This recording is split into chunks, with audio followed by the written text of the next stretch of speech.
a sound that makes your entire body go cold? Not because it's loud, not because it's sudden, but because it feels wrong. That's what happened to me one night in the woods. I should probably start by saying I've always loved hiking. Growing up, my dad used to take me on these long treks through the state forest near our town. When I got older, it became kind of my escape. Whenever life felt heavy, I'd just grab my backpack, lace up my boots, and disappear into the trees. That night, I wasn't planning anything crazy. I just wanted to clear my head. It was late fall, and the woods had that crisp, brittle silence, the kind where every step on the leaves sounds like breaking glass. The sun had already dipped low when I started, and by the time I got deeper into the trail, the light was fading fast. I remember thinking, it's fine, I know these paths, I'll just take the loop and circle back. But the forest, it feels different at night.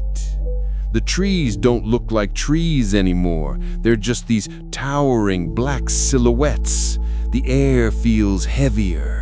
You start noticing sounds you'd never hear during the day. About an hour in, I stopped to drink some water. That's when I noticed something. A whistle. Not a bird, not the wind. This was sharp, deliberate. Just a few notes carrying through the trees. I froze. At first, I thought maybe it was another hiker. People sometimes camp out there, so I told myself, it's nothing.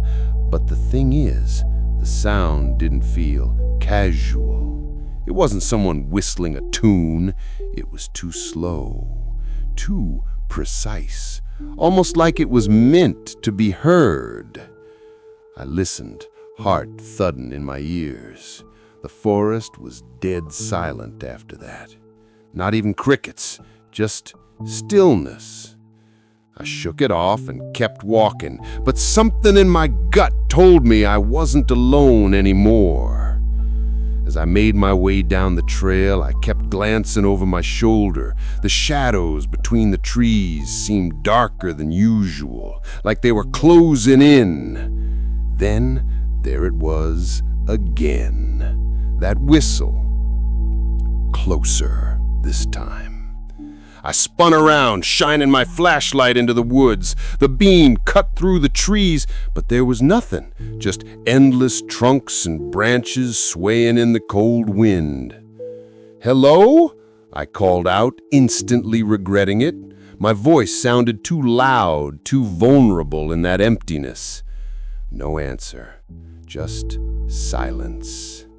Then, whistling, off to my left. I felt my throat tighten. Whoever it was, they weren't on the trail. They were in the trees, moving parallel to me. I quickened my pace. My boots crunched on the leaves, every step echoing like gunshots in the still air. I tried to convince myself it was some hiker messing around, maybe a hunter. But deep down, I knew.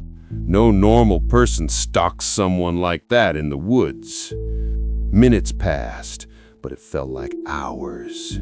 The trail twisted and dipped, and every time I thought I was putting distance between myself and the sound, the whistling would return. Sometimes behind me, sometimes ahead.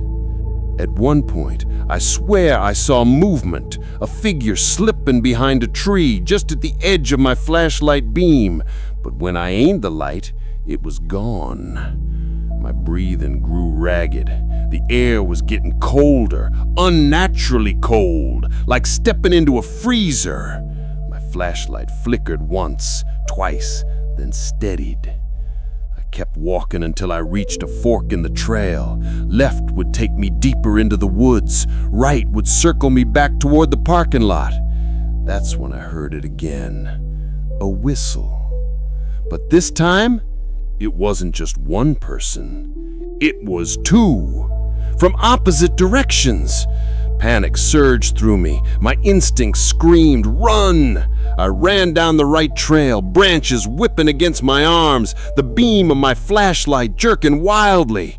Behind me, the whistling grew louder, not playful anymore, mocking. They were chasing me. I ran until my lungs burned. My chest ached with every breath. I didn't dare look back, but I could hear footsteps now, dry leaves crunching, more than one set.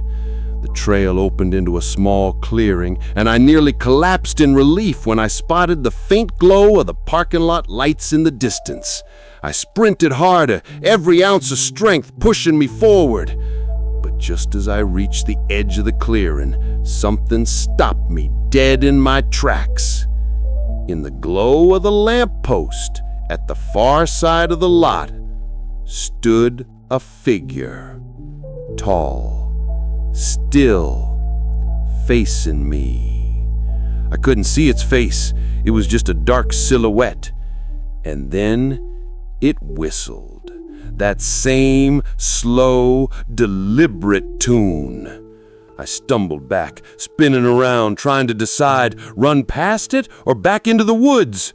But before I could move, I heard it again, whistling from behind me, from the trees. I don't even remember running after that.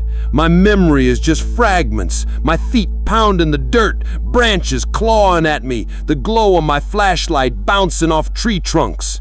I must have blacked out because the next thing I knew, I was in my car, fumbling with the keys, shaking so hard I could barely start the engine. I drove home in silence, headlights cutting through the empty road.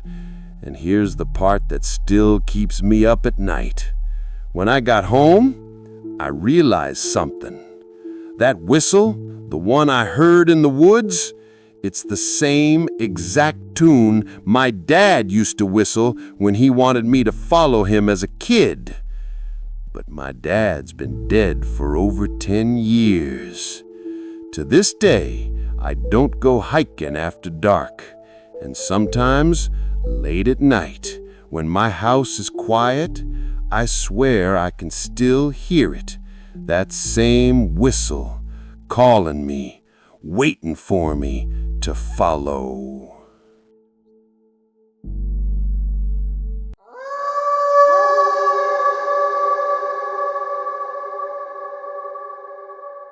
You ever feel like the woods are watching you? Like the trees are holding their breath, just waiting for something to happen?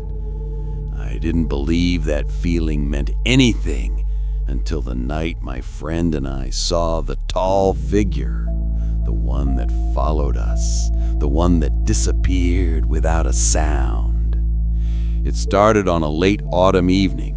The air was sharp, cold enough that you could see your breath, but not freezing. My friend Dylan and I had gone out to hike one of the back trails outside town. We'd done it dozens of times before, but this time felt different. The sky had that pale orange glow fading into dark, and the trees stood like black skeletons against it. The ground was littered with dead leaves, and every step made a loud crunch that seemed to echo down the empty trail. I remember joking, "Man, it's so quiet out here, you could hear a pin drop." But Dylan didn't laugh. He just muttered, "Yeah, too quiet." And he was right. There were no crickets, no owls, nothing, just our footsteps. We were about a mile in when Dylan stopped walking. "You hear that?" he whispered. At first I didn't hear anything.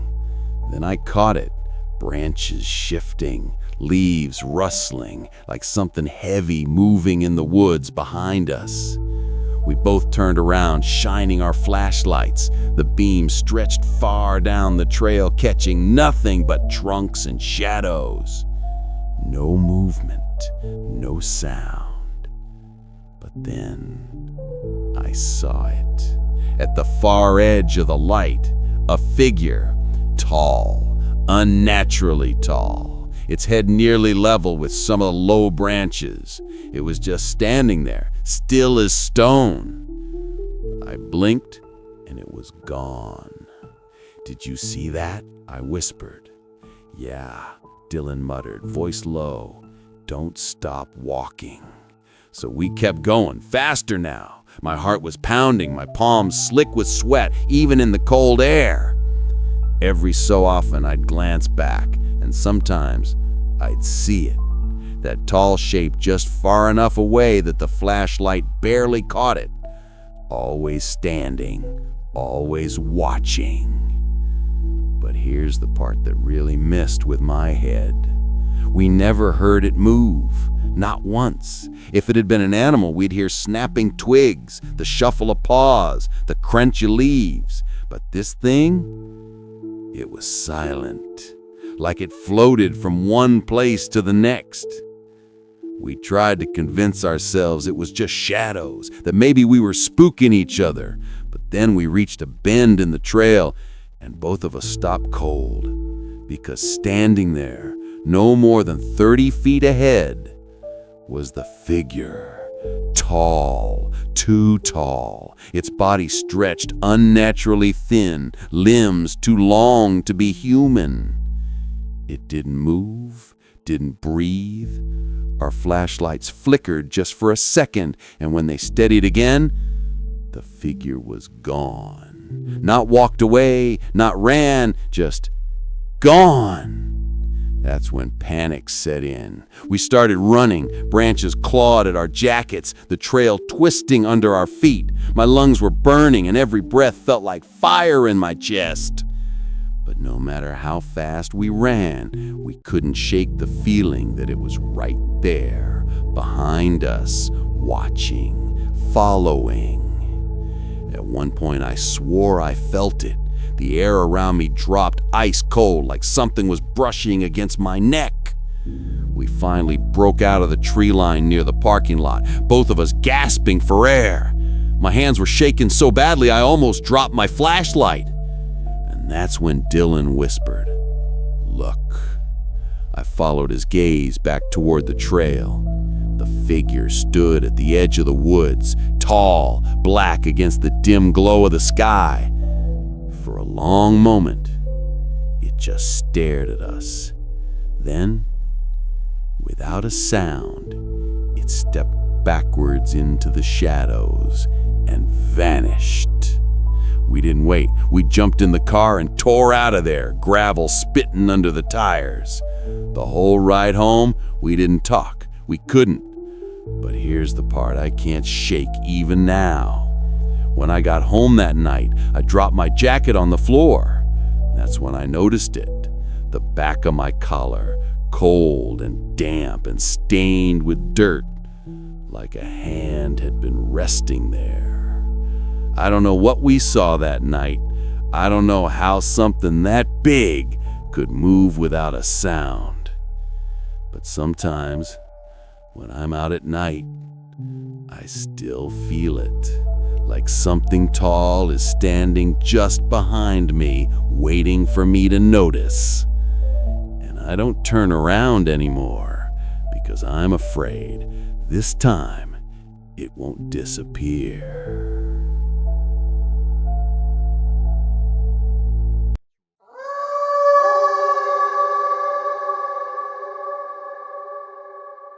There's something unsettling about stumbling across a place you know you shouldn't be. It's not always the place itself, it's the feeling it gives you. Like someone was just there, watching, waiting. That's what happened to us the night we found the abandoned campsite. It was me, my friend Kyle, and my cousin Brooke. We'd gone hiking earlier that day and decided to stay out late to catch the stars from a ridge above the valley. On the way back down, the trail split into a smaller path I'd never noticed before. The sign was weathered and half-rotted, letters barely legible, but it seemed to point toward the river. Kyle wanted to follow it, said it might cut our walk in half. So we went. The woods felt different there. darker. The trees pressed closer together, and the air grew damp and cold. Our flashlights caught drifting mist curling low to the ground. Every step crunched on wet leaves and broken branches, too loud against the silence. No animals, no insects, just us. That's when Brooke stopped and whispered, "Do you smell that?" It was faint, but yeah, I smelled it. Wood smoke, the kind you only get from a fire that's been burning recently. We followed the smell until the trees opened into a small clearing. That's when we saw it. A campsite. There was a fire pit still smoldering, faint orange embers glowing under ash. Around it, a few folding chairs, a tent, and even a cooler sitting half open. But here's the thing, nobody was there. It looked like whoever set it up had just stepped away for a minute. The ground was warm near the fire. A mug of coffee sat half empty on a log. A sleeping bag was spread out inside the tent. It didn't feel abandoned. It felt interrupted. We stood there for a while, not sure what to do. Brooke kept whispering, "We should go. This feels wrong." But Kyle shook his head. "Maybe they went to get water. We'll wait 5 minutes." So we did. We waited, but nobody came back. The longer we stood there, the worse it felt, like the trees themselves were holding their breath. I swear the shadows seemed to move at the edge of the firelight, stretching longer than they should. Then I noticed something. Near the fire pit, pressed into the damp dirt, were footprints. Dozens of them. But they weren't leading to the woods. They were leading out. Like a whole group of people had left in a hurry. I bent down near the tent, and that's when I saw it. Claw marks. 4 deep gouges raked across the canvas, long and ragged like something huge had torn into it. "Guys, look at this," I whispered. Kyle leaned closer. Could be a bear? But Brooke shook her head. Bears don't leave footprints like that. We turned. She was pointing to the ground behind the tent. In the mud were prints. Not boots, not shoes, bare feet. Dozens of them. Some small, some larger. And the worst part? They weren't sunk into the dirt like normal prints. They were raised, as if whatever made them had pressed up from beneath. Panic started setting in. "We need to leave, now," I hissed. But before we could move, the woods went deathly still. No wind, no sound, just silence. Then, from deep in the trees, a snap, like a branch breaking. We all swung our flashlights toward the noise, and for a second, I thought I saw something. A tall figure, standing between the trees, just beyond the beam of light. It didn't move, didn't flinch, just watched. My stomach dropped. Then, in an instant, it was gone. We didn't wait. We bolted back toward the trail, crashing through underbrush, not caring how loud we were. My chest felt tight, my legs screaming with every step, but I didn't stop. Behind us, I swear I heard footsteps. Heavy, fast. But every time I looked back, the woods were empty. We didn't stop running until we saw the faint glow of the main trail ahead. The second my boots hit the gravel, the air felt lighter, normal again. When we finally made it back to the car, we just sat there in silence, trying to catch our breath. Kyle was pale, staring off like he'd seen something worse than we had. "What is it?" I asked. He hesitated, then whispered, "When you guys were running ahead of me, I thought I saw someone right behind you. A man. He was so close, I thought he was going to grab you. But when I blinked, he was gone." We drove home without another word. None of us have ever been back to that trail. But here's the part that still keeps me up at night. A few days later, I was scrolling through local news online when I saw a headline: "Authorities still searching for group of campers missing near River Trail." The photo with the article showed their campsite, the same one we found. Same cooler, same tent, same coffee mug. But according to the report, those campers had been missing for almost 3 weeks. And if that's true, then who lit the fire? And who, or what, was watching us from the trees? To this day, I don't know, but I'll never forget how it felt standing in that clearing with embers glowing at my feet, knowing someone had just been there, and knowing deep down they might still be.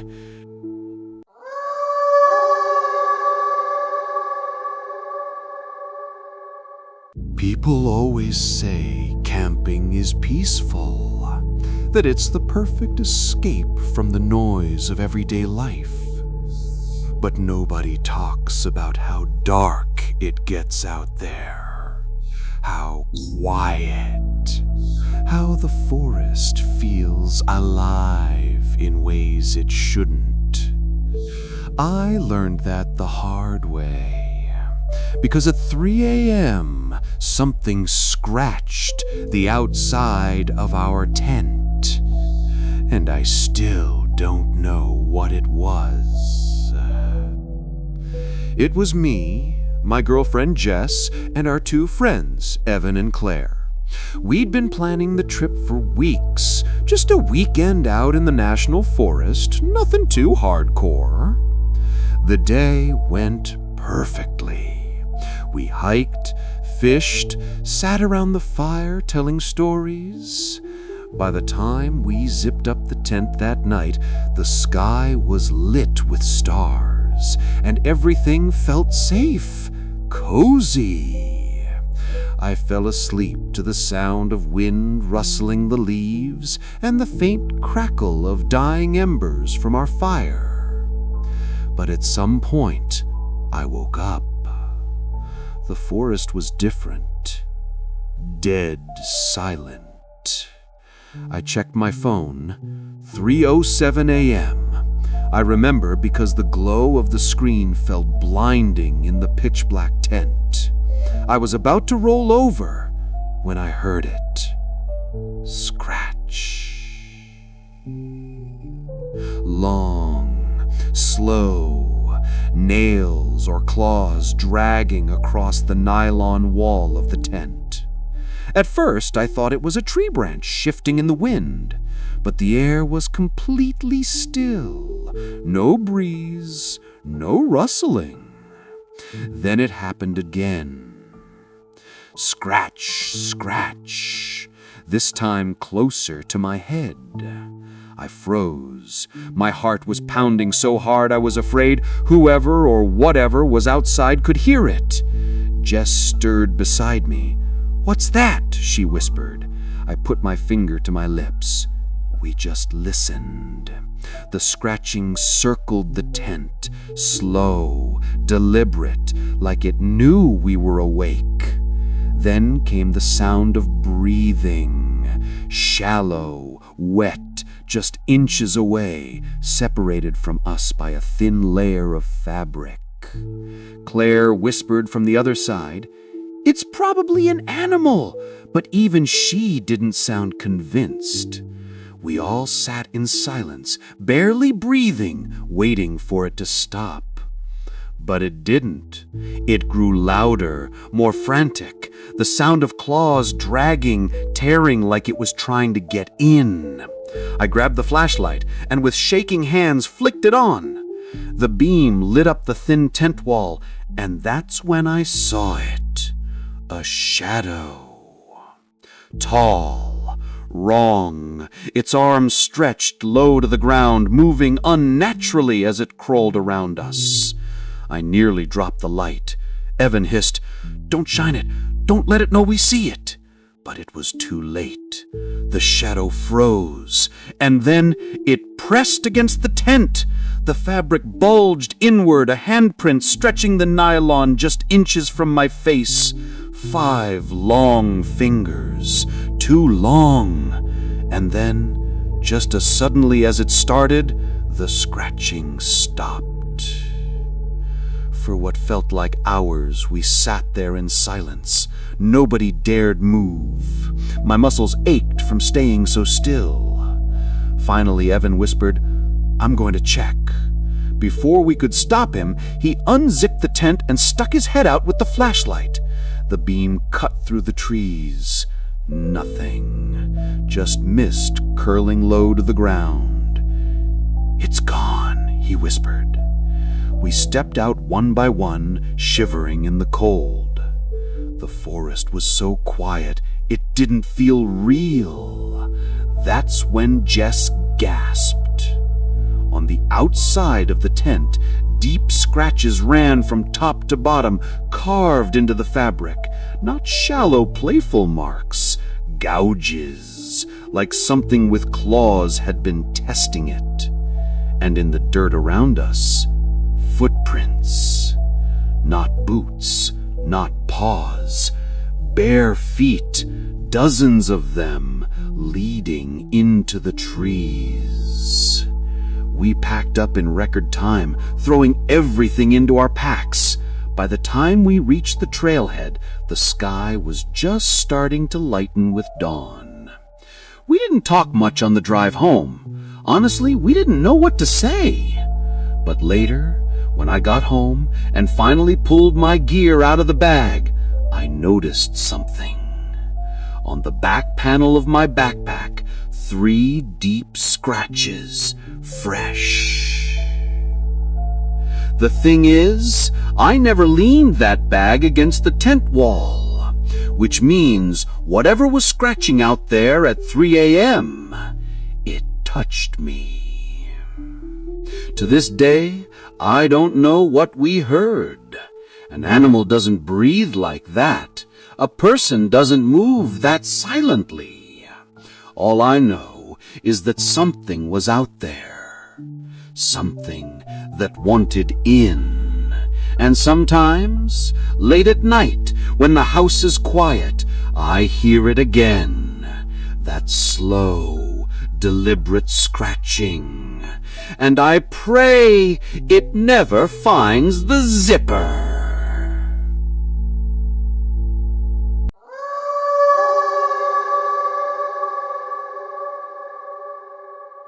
You ever feel like you're being watched? Not by a person, not even by an animal, but by something that knows you're there, something that understands you? That's exactly what I felt the night I saw eyes between the trees, eyes that weren't human. It started as a normal evening. I'd gone hiking on one of the trails near my hometown, something I'd done 100 times before. I loved the woods, the quiet, the smell of pine needles crushed under my boots. But that night was different. The sun had already set when I decided to head back. The sky was a deep navy blue, stars barely breaking through the thick canopy overhead. My flashlight cut a thin beam through the trees, but the darkness pressed in everywhere else. The air felt heavier than usual, damp and cold enough to bite through my jacket. Every step echoed too loudly. Every shadow seemed to shift when I wasn't looking. I told myself I was being paranoid, but then I heard it. A crack, a branch snapping, not far behind me. I stopped walking and held my breath. At first, nothing, just silence so deep it felt unnatural. No crickets, no wind, not even the sound of distant owls. Then, another crack, closer. I spun around, sweeping the flashlight through the trees. My chest tightened. That's when I saw them. 2 glowing eyes, too far apart to be human, too high off the ground to be any animal I knew. They reflected the light in an unnatural way, like polished glass, shining a dull, sickly yellow. And they didn't blink. I froze, staring back, waiting for them to move. But they didn't. They just watched me. My mind raced. Maybe it's a deer, maybe an owl, but no deer's eyes glow like that, and no owl stands that tall. I took a step back. The eyes followed. Another. They followed again. That's when the cold hit me, like stepping into a freezer. My breath came out in thick clouds, even though the night wasn't that cold before. I whispered to myself, "Don't run, don't run." But then the eyes vanished, gone. I thought maybe I'd imagined it. Maybe my flashlight hit a reflection off something. But then I heard it. Footsteps, heavy, wet, squishing against the forest floor, coming toward me. I bolted. My boots pounded the trail, my flashlight jerking wildly. Every shadow seemed alive. Branches tore at my arms. My lungs burned. But no matter how fast I ran, I could hear it behind me. Heavy, steady, always just a few paces back. I risked a glance over my shoulder. And there they were again. The eyes. Too many this time. Not just two, but 6. 3 pairs of glowing yellow eyes moving between the trees, watching, following. I reached a clearing and spun around, flashlight trembling in my hand. I shouted into the dark, "Stay back!" The beam caught something just for a second. A shape.